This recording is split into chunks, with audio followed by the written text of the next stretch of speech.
We're Hi, here. everyone. Yeah, the right side up, baby, with Sometimes James Danielle Scholl. starts recording when I'm not ready for her to record, and that's where you get this authentic, you take classes on how to sound authentic. We don't need the classes. That's We're right. We just just go for the just like authentic right this, off the basically. get-go. Let's not fool around. We're in the AKA series, This is also known as. and We're in the flipping the also. script, baby. Right side up. That's our thing. That's what this podcast is called after Focus on the Family threatened to sue us. Yeah, that's a whole long story. You have to go to another season to Still check one of that my out. That's favorite ancient news. stories. That's like my favorite thing. It is kind of funny, but this probably wouldn't help. But anyway, we are rethinking through the numbers and the chapter titles, but specifically just the chapter headings or the story headings. And we're going to have a look at the story that is traditionally called Jesus Walks on the Water. And right? we're going to be reading from Matthew's version of this one. Yeah. Do you want me to read it? And then Yeah. we'll talk You about read it and I'll talk a bit and then you'll talk a So bit. the title Jesus Walks on the Water is not the scripture, everybody, but that's what it's titled. Here we go. Immediately, Jesus made the disciples get into the boat and go on ahead of him to the other side while he dismissed the crowd. After he had dismissed them, he went up on a mountainside by himself to pray. Later that night, he was there alone, and the boat was already a considerable distance from land, buffeted by the waves because the wind was against it. Shortly before dawn, Jesus went out to them, walking on the lake. When the disciples saw him walking on the lake, they were terrified. "It's a ghost," they said, and cried out in fear. But Jesus immediately said to them, "Take courage, it is I, don't be afraid." "Lord, if it's you," Peter replied, "tell me to come to you on the water." "Come," he said. Then Peter got down out of the boat, walked on the water, and came toward Jesus. But when he saw the wind, he was afraid and began to sink, cried out, "Lord, save me." Immediately Jesus reached out his hand and caught him. "You of little faith," he said, "why did you doubt?"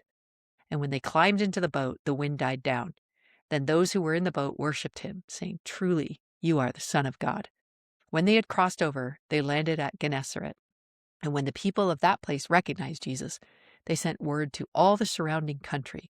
People brought all their sick to him and begged him to let the sick just touch the edge of his cloak, and all who touched it were healed. So this is perhaps one of the most famous Bible stories. It's in our vernacular, right? To say someone walks on water, there's probably people that use that expression but don't necessarily know that started with Jesus saying it. This is something that I feel I knew about Jesus before I really knew anything about Jesus.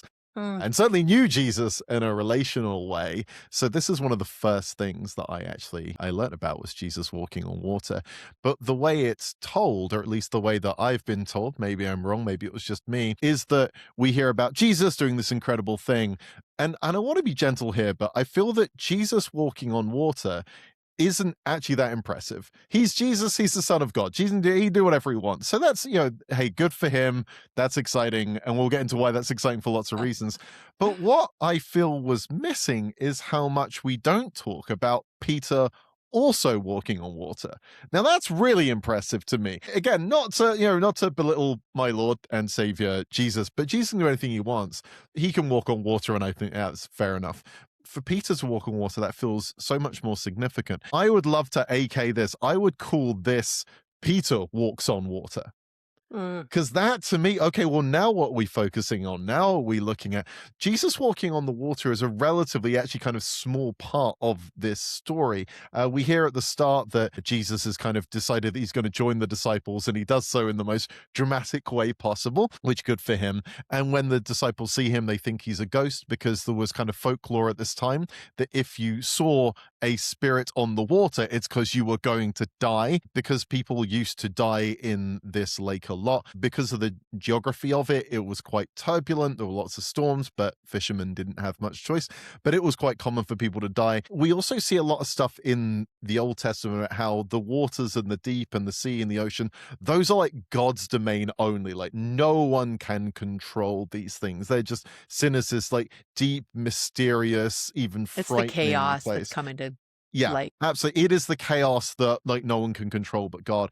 And it's why Jesus calming the storm is this kind of really mind-blowing thing for the and it's why disciples. Jesus walking on the water might be the focus that people choose. Yeah, because it is really significant because especially at the time, well, no one could do this but God. So that's why they say, surely this man is the Son of God.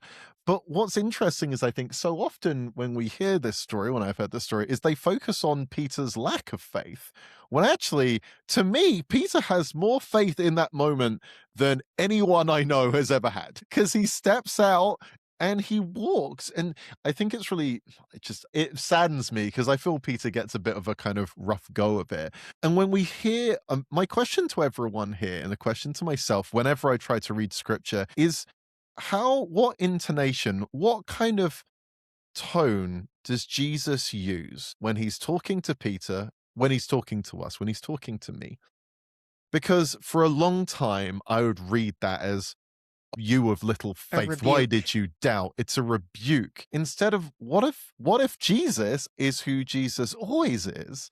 And instead Jesus warmly and gently says, like, why did you doubt? I'm here. You didn't need to do that. It's okay. If it was a rebuke, I feel like too, it would have been earlier. Like when Peter's like, if it's really you, tell me to come. Then Jesus would have been like, where's your faith? Why are you doubting? But that's not, Jesus actually is like, yeah, come on out. Like, and then actually the other thing I was thinking is, while you were talking, is that surely this is the Son of Man does not happen when he's on the water and they think he's a ghost. It happens when Peter gets on the water, and then struggles and then is rescued and then they get in the boat and then the disciples are like, surely this is the son of Man. So that's also a fascinating little trajectory. And there's a couple of other pieces that really show us kind of Jesus's compassion in this moment. So the first thing we see, there's two immediately's. Technically, there's three immediatelys, but there's two obvious immediatelys in this passage. And the first is when they are afraid. They were very afraid, which is fair because it's a goat. Jesus immediately said to them, take courage, it is I, don't be afraid. So the is I, that's actually an I am statement. So when Jesus makes these I am statements, Don't be it's a kind afraid, of I am. I am. Yeah. Yes, So that's Jesus Yahweh. is Right. calling upon his divinity in that moment. So Yes. take courage. I am God. Don't be afraid. But notice how Jesus says that immediately. I think that sometimes we're really tempted to think that Jesus likes to kind of let us stew in our suffering for a while because, there's so much to be learned in that. And of course, there is much to be learned in any encounter or experience.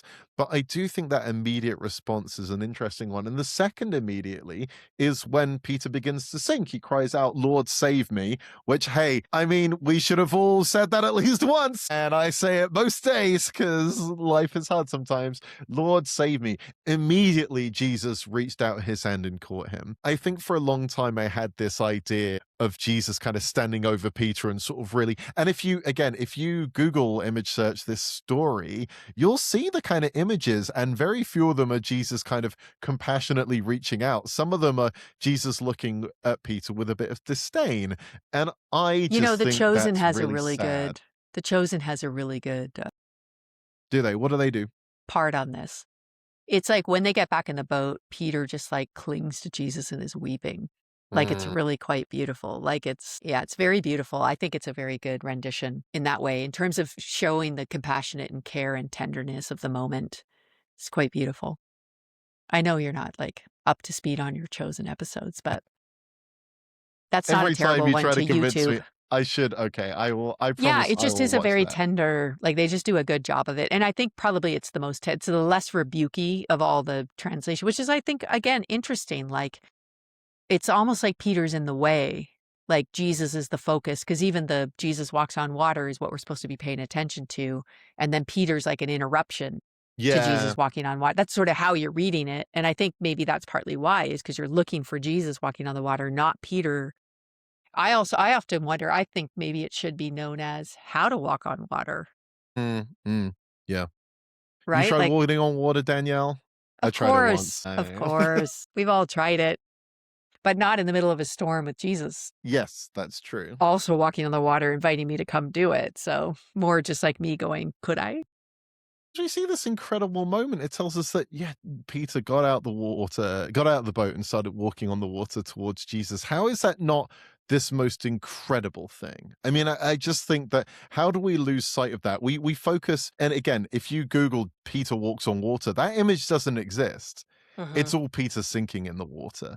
At Interesting. no point has anyone actually focused on this because we focus so much on the failure and not on the success, not on the things when Peter did, hey, Jesus told him to do a thing and it was frightening, but if it's you, I'll do it. I just love that. I love that. Like, if it's you, I'll do it.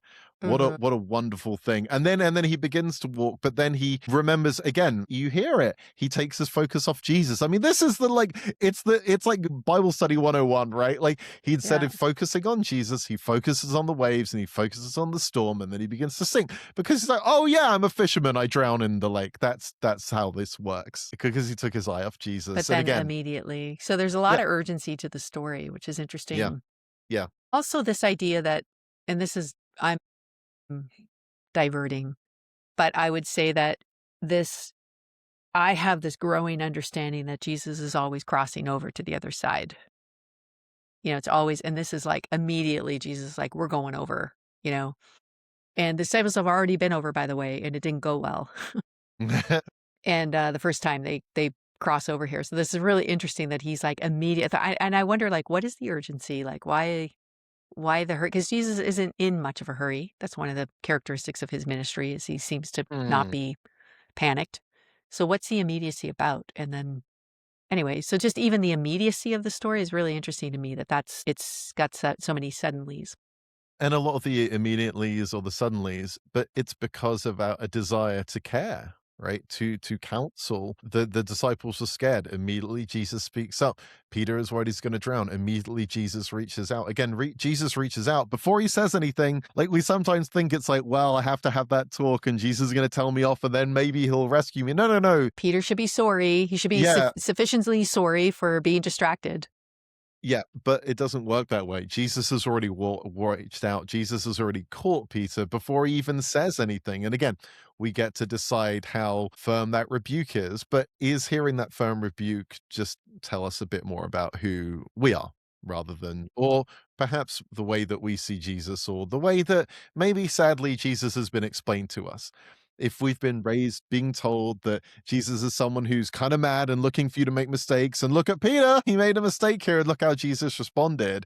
And you just look a little bit closer and go, wait, but it seems that Peter is the only one with the courage to step out. He's the only one brave enough to step out, and he gets so close. I think this is like when I read this story, my heart breaks.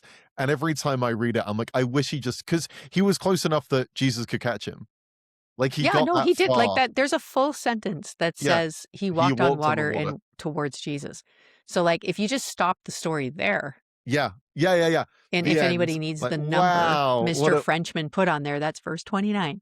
yeah, we're just ending Come, it he there, whatever. said, and then Peter got down and walked on the water And the towards end. Jesus. That's great. Full And then stop. next chapter, whatever, that's Dude, fine. put that on your resume. Yeah, exactly. I'm like, I'm sorry, is this literally the most impressive thing that a human has ever done? And we're Yeah. like, well, he didn't stick the landing. This is kind of when I watch Olympics and I'm like, oh, they only did 8 corkscrews. That wasn't that impressive. Shoal, you can barely ride a bike. Like, what is wrong with you? We've got this theory in my house that every Olympics should have an average person Oh, 100%. as Yeah, like like this is the average, like even maybe a above average person that is like this is marking just a the guy. Yeah. this is a really good athlete and then this is an Olympian, like just to measure the difference between, like, put a blue dot on the screen about where like the average athlete would Yeah. be or something, because it's like you really do lose track of like what is extraordinary. And this is one of those scriptural moments, I think, where we lose track that Peter's willingness and, posture of like discovery. The other thing that this really reminds me of, James, is I've been doing the Creative Way Down, which is like the Beatitudes, and in a course, which here's a little shout out you can get at deepwideacademy.com. Hey. But the Creative Way Down has 3 sort of cohorts, and this one is surrender. And we talk a little bit about this story. And, one of the things that's really interesting about it is that, and you mentioned this as well, is that the invitation is to brave greatly, to trust, So this is this radical invitation for Peter. And Peter's like, I'm in. And so he responds. And then whatever happens, so his response is both, right? He does it. He walks on the water. So yay. And then also he gets scared and distracted. He starts to sink and he cries out for help. And then Jesus immediately reaches out and helps him and then begins to ask some questions. And I think for me, one of the processes of this course has always been to keep coming back to whatever comes up is actually, it's not about did you do it? Did you fail? Did you succeed? Did you win? There's a lot of these new practices Yeah. like silence, and I'm not really that good at silence. But I've been practicing. And then when I come back to the group and we have a conversation, I'll be like, oh man, I just was so distracted today. And then the leader of the group will say, well, what was that telling you? Like, what did you discover about yourself? Because this whole thing, this whole journey of surrender is not about like a pass or fail. It's about what are we discovering? Like, what's coming up for us? Like, what was hard about that moment? What was distracting you in that moment? Like, pay attention because that's the journey. And I feel like for Jesus asking these genuine questions to Peter is him going, this is the journey. Why Yeah. did you doubt? Like, Yeah. why are you afraid? Yeah. Like, let's have that question We because get to actually talk paying about that. attention That's to, okay. let's talk about it because that's actually where, you know, that's where the deep places that need to be reconciled and healed and brought to the light so that we can be honest with Jesus. Like, that's where all that lives. So the fact that we've even heard those questions as like not as closed ones and rebukes and just sort of like I always say passive aggressive, slaps instead of actual genuine invitations to go a little deeper and pay a bit more attention. But again, I think we're also trapped in this like the functional job is the point, right? So Yeah. Peter walking on water, check. And then the like doubting, fearing, sinking, you screwed up. Instead of the whole thing is this experience with Jesus that is inviting Peter to like bring him his whole self, all of his successes and all of his, like challenges and struggles and fears to Jesus. And then I Yeah. wonder if that's where the disciples are like, surely this is the Son of Man because there's room for all of it, There's you so know? much happening. Yeah, 100%. What if we just take that question at face value rather than assuming the worst, rather that Jesus is crying out, it's like, why did you doubt? Like, tell me. That's what, when you love someone, you ask questions, right? When you love them, you want to know more. You want to understand why things have happened the way they have, or why they responded the way that they did, or what was going on in their heart when they made that decision, or especially when something went wrong or didn't go the way they wanted it to. A lot of my job, I'm a pastor, is getting to have those conversations with people like, okay, like what was it that led you that way? What was it that made that mistake happen? And again, I mean it like not in an accusatory way. Why did you do that? Like, no, why? Tell me what part of you was broken, what part of this was hurting that this is the path that you went down. And we can talk about that and we can love you through it, even though I think another thing when I think about this as well is the way that we think about success and failure is very, I don't know, either capitalistic or binary or both or something, that we call something a failed business or something. And you're like, do you mean, well, it was a successful business for 20 years and then it, it didn't succeed any longer. Right. But like, is that a failure or is it just something was good and beautiful and right for a time and now it isn't? And I mean, oh, we talk about this with churches as well. Is it failed church or was it just, hey, the church did what it was supposed to do whilst it was around and now it's not around anymore and that's okay. But we rush to make things basically because we're so, I don't know, capitalist in our mindset. Something is success if it's making money, and it's a failure if it's not making money, and that's all. That's the only way that we can measure everything. Rather than be like, no. And even when I think about my friends who are writers, like, oh well, are they real writers? Like, well, no, it only counts if they've made like 6 figures selling a script or something. Like, so what I think we need to not think about things this way. And so did Peter fail at walking on water? I guess. Did he succeed at walking on water? Also, yes.